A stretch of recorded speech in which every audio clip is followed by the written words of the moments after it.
Sous la coordination des chefs de centres régionaux des impôts, des contrôles routiers conjoints aux droits de timbre automobile ont été lancés le 22 novembre 2021 et ce jusqu'au 11 décembre 2021 sur l'ensemble du territoire national camerounais. Cette annonce, qui avait été faite à travers la note signée le 15 novembre dernier du directeur général des impôts, Mopa Modeste Fatouin, avait été relayée le 19 novembre 2021 par le ministre camerounais des Finances, Wilpaul Motazi. Il faut noter que sont redevables aux droits de timbre automobile les propriétaires de véhicules automobiles et des engins moteurs à 2 roues ou 3 roues en circulation au Cameroun. Et les tarifs sont compris entre 2000 francs CFA pour une motocyclette de 2 roues à 150 000 francs CFA pour un véhicule de plus de 20 chevaux. Le non-paiement des droits de timbre automobile entraîne l'application des pénalités fiscales et pénales. Au plan fiscal, la sanction consiste au paiement d'un droit en sus du droit simple dû. Au plan pénal, le défaut de paiement du droit de timbre automobile constitue une contravention réprimée par une amende allant de 2600 francs CFA à 3600 francs CFA. La non-justification de l'acquittement du droit de timbre automobile constitue une contravention passible d'une amende allant de 1400 francs à 2400 francs CFA. Les deux sanctions sont cumulées lorsque le défaut de paiement est constaté lors des contrôles routiers. Rappelons que depuis la loi de finances de 2017, le droit de timbre automobile est acquitté auprès des compagnies d'assurance et se paie intégralement lors de la première souscription de l'année en cours, même lorsque la police d'assurance est fractionnée.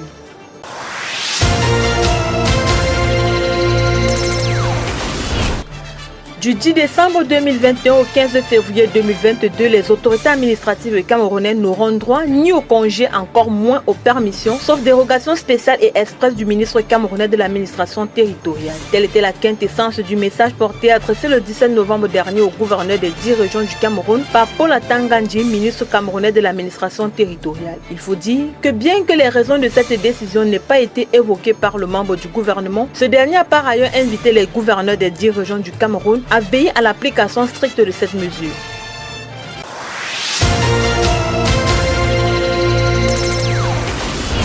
Depuis le 10 novembre dernier et ce jusqu'au 10 décembre 2021, l'État camerounais a lancé une campagne nationale de vaccination de ses agents. Au cours d'un point de presse conjoint entre le ministère de la Santé et le ministre de la Fonction publique le 9 novembre dernier à Yaoundé, ce dernier a dit souhaiter que l'opération concerne 528 000 agents avec pour objectif d'immuniser 50% de cet effectif, soit plus de 250 000 de son personnel. Le ministre de la Santé, pour sa part, a rassuré quant à la disponibilité des vaccins à couvrir les besoins du personnel de l'État. Il faut dire qu'à ce jour, 1,1% de la population camerounaise est vaccinée, soit près de 400 000 personnes. Et pourtant, à en croire le ministre de la Santé, l'objectif de l'État est de vacciner 20% de la population d'ici janvier 2022 et 60% d'ici décembre 2022.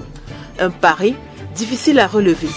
Pour y parvenir, les pouvoirs publics invitent les populations à se faire vacciner pour briser la chaîne de contamination du Covid qui continue de faire des victimes. Il faut noter que la campagne qui a débuté le 10 novembre dernier se déroule dans les services centraux et déconcentrés des ministères sous la coordination technique du ministère de la Santé publique. Elle se fera sur 11 sites installés auprès de certains ministères où les personnels des autres administrations se rendront pour se faire vacciner. Au niveau régional, la campagne est coordonnée par les autorités administratives sous l'accompagnement technique du personnel sanitaire.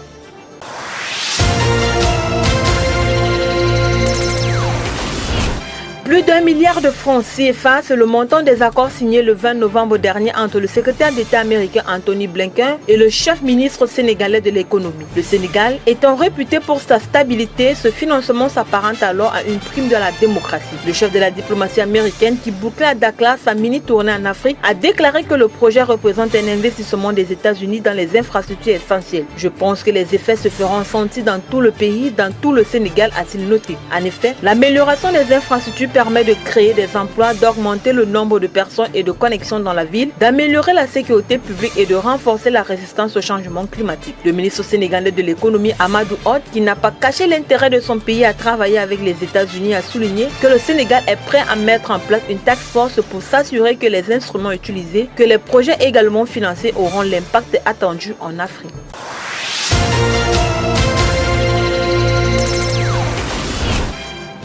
La première ministre Nadia Bouden a invité au nom du président tunisien Kais Saied le chef de l'État ivoirien Alassane Dramane Ouattara à prendre part au sommet de la francophonie qui se tiendra en novembre 2022 à Djerba ainsi qu'à la 8e conférence internationale de Tokyo sur le développement de l'Afrique qui aura lieu en septembre 2022 en Tunisie. Il faut dire que c'était à l'occasion d'une audience que lui a accordé le président de la République Alassane Ouattara en marge de la 4e édition du Forum de Paris sur la paix et à la célébration du 75e anniversaire de l'UNESCO en France. L'entretien a été également l'occasion d'aborder les relations bilatérales entre les deux pays, notamment la nécessité de renforcer la coopération entre la Côte d'Ivoire et la Tunisie dans les domaines pharmaceutiques, agroalimentaires et sécuritaires. Le président ivoirien a par ailleurs souligné avoir également pris part au cours de son séjour en France à la cérémonie de présentation des mémoires de Béchi Ben Yamed, fondateur du groupe Jeune Afrique. Une cérémonie au cours de laquelle il a rendu un vibrant hommage au président Ben Ayed pour son professionnalisme et son importante contribution au développement de l'Afrique ainsi qu'à l'émancipation de la jeunesse